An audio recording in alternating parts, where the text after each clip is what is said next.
What's up, everyone? Welcome back. So a while back I said watch out for Chisa, she might be the next Verena. Well, her full kit details have leaked, and oh boy, she is not just a support. She is a healing, shielding, defense-shredding, chainsaw-wielding monster. In this video, we're breaking down her entire kit with the actual numbers and explaining what it all means in plain English. No confusing name drops, just straight facts.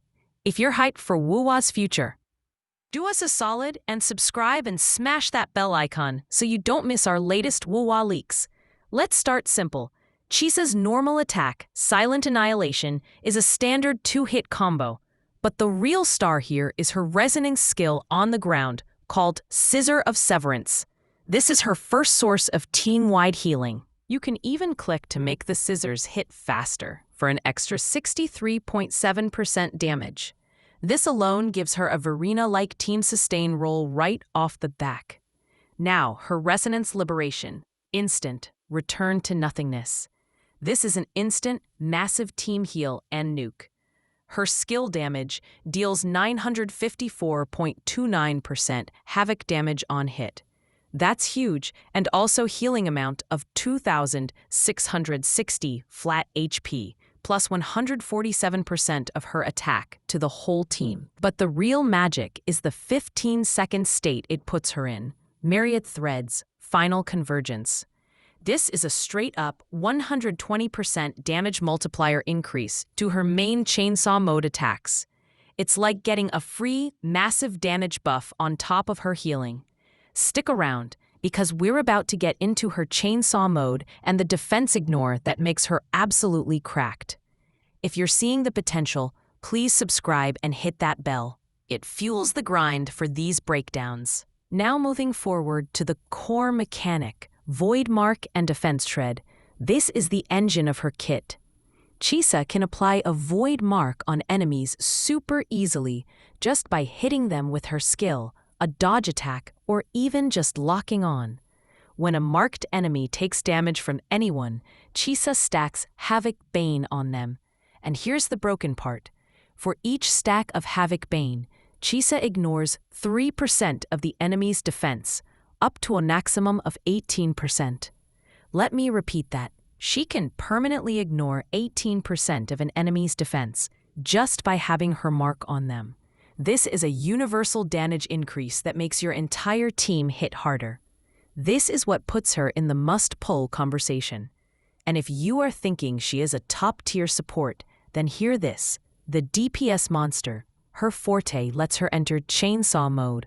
Here, her attacks consume a resource called Saw Ring Echo and become Saw Ring Swift Strike. The goal is to build up to 100 Echo and then unleash Saw Ring Finale.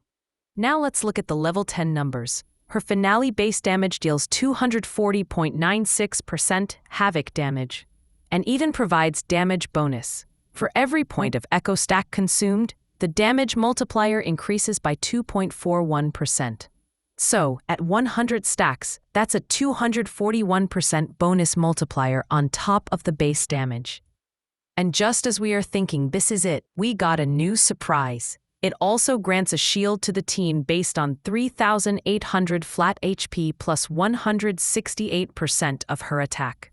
You heard me right, a shield. And remember, her ultimate buffs all of this damage by another 120%. The numbers get absolutely insane. Now let's talk about her intro and outro skills. For the support players, her intro and outro skills are nuts. Intro skill, String Release 0 Flaw. When she swaps in, she gives the entire team a buff for 20 seconds. This buff does two things. It raises the cap on how many stacks of ascension and electromagnetic effects an enemy can have. This is a direct, massive damage boost for characters those deals heavy attack damage. When your team applies a debuff, they get another buff called Void Annihilation Thread. Now let's talk about outro skill. This is where that Void Annihilation Thread comes in. When you swap off Chisa, she passes this buff to the next character, giving them a 24% damage increase. So her rotation is swap in, buff the team, do her thing, swap out, give the main DPS a 24% damage buff. Or we can even play dual DPS teams like Mono Havoc. No, this part is for the whales. Sequences. The power spikes. Her sequences are pure power. S1, immune to interruption in chainsaw mode. Huge for DPS in S2. Teammates get 24% more damage. Simple, effective. S3 gives another 120% damage multiplier for her chainsaw attacks. This is her biggest DPS spike, while S4 providing her defense shred stacks twice as fast. And finally, S6. This is pure insanity. Marked targets take 48% more damage from her when below 50% HP. And against regular mobs, her finale and ultimate do 1000% increased damage. She becomes a delete button. Just press and nuke. Okay, so let's talk about her weapon. Kumokiri, the name classic Japanese style, and the weapon type is broadblade. It has attack of 500 crit rate of 36%. Now the passive, it's called Thread of Fate. It increases attack by 12%. When the wielder casts intro skill or inflicts negative status, Resonance Liberation, DMG, is increased by 8%, stacking up to 3 times for 15 seconds. At max stacks, when resonators in the team inflict negative status or deal negative status damage, grants 24% damage bonus of all attributes for 15 seconds.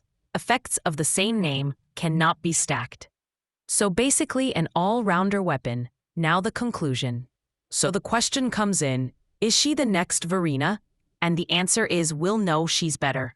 Verena is a pure healer buffer. Chisa was a healer, shielder, defense shredder, and a top-tier DPS all-in-one.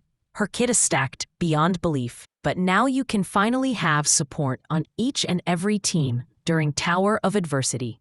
Okay, Rovers, let me know in the comments if you're pulling or saving for her. As for my side, I'm guaranteed. So if this detailed, number-crunching breakdown helped you, it would mean a lot if you liked the video, subscribed, and smashed that bell icon. It truly helps us out. Thanks for watching, and see you in the next one.